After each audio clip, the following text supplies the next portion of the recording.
The Epstein scandal continues to drive a wedge between President Trump and Republicans, especially Republican women. Prominent MAGA members of Congress like Lauren Boebert and Nancy Mace have become vocal advocates for Epstein survivors. Now tonight, the president will be in the room with them as MS Now learns that the Justice Department withheld FBI interviews from its release of the Epstein files, including interviews with a woman known to have accused President Trump of sexually abusing her when she was a minor.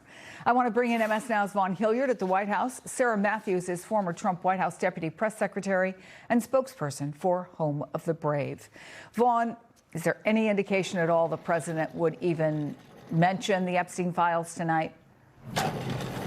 Zero indication, and the President of the United States has not independently brought up Jeffrey Epstein or the release of these documents, only discussing it when it comes in the form of a question directed his way. It's worth noting also that the President of the United States in last year has not given any remarks suggesting sympathy or regret for the survivors and what they endured over the last decades, instead coming to his own defense that he was unaware of the extent to what was happening and that he had cut off Jeffrey Epstein. Of course, these documents, those that were not released by the Department of Justice as it pertains to witness multiple, at least 3 interviews that were not released to the public.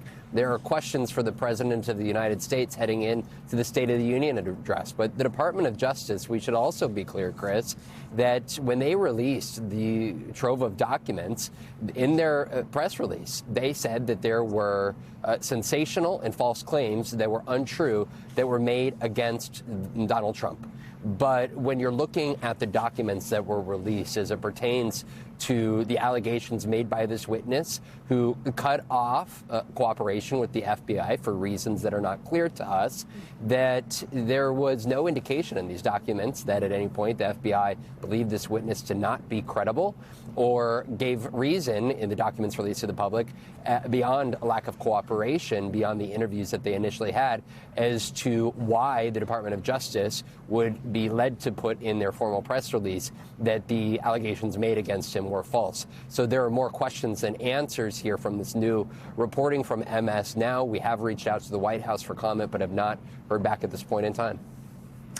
So, Sarah, it's interesting. In our last hour, I was talking to former Senator Claire McCaskill, and she said strategically she doesn't understand what's happening here because it seems like the moves that this administration have made, that the DOJ have made, have prolonged a story that they wish would just go away. So if the president, as he has consistently claimed, and his press secretary has consistently claimed, did nothing wrong, why not release the full 4 different interview transcripts? Having said that, is there anything you see that would prompt a change in strategy by either Trump or the White House? You know, this administration loves to claim that they're the most transparent administration in history, and that's obviously just a bunch of baloney. It's not true.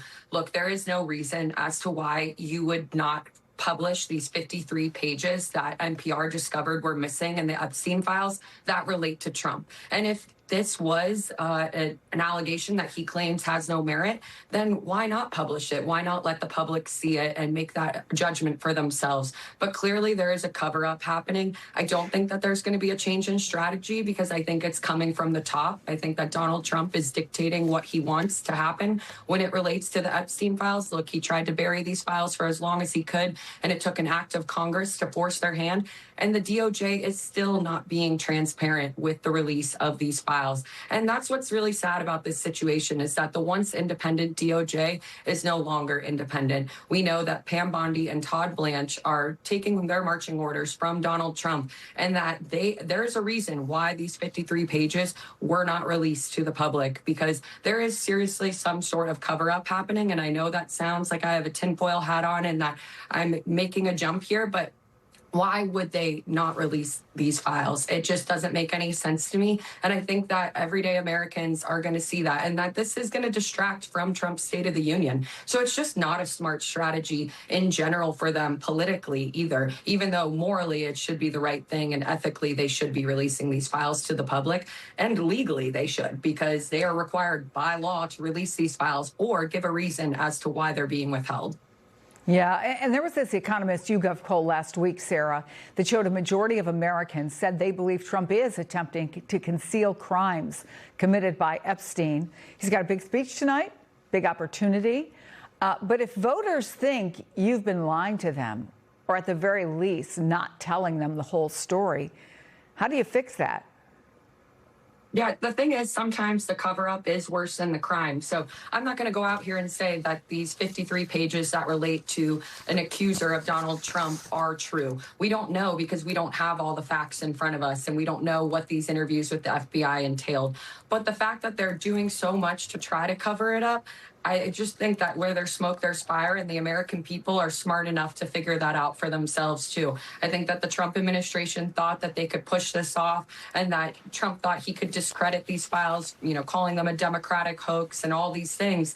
But the thing is that the American people see right through this, and that they want answers and transparency and accountability. But apparently this administration does not care about giving these survivors the justice that they deserve, as evidenced by Pam Bondi literally refusing to turn around and apologize to the Epstein survivors who were in the audience at her hearing in front of the House Judiciary Committee recently. They don't care about it. All Pam Bondi and Todd Blanche care about is protecting their boss, and Donald Trump does not care about the victims either. It's why he's never acknowledged them or showed any remorse for what they went through. And I think that this cover-up is going to continue to plague him.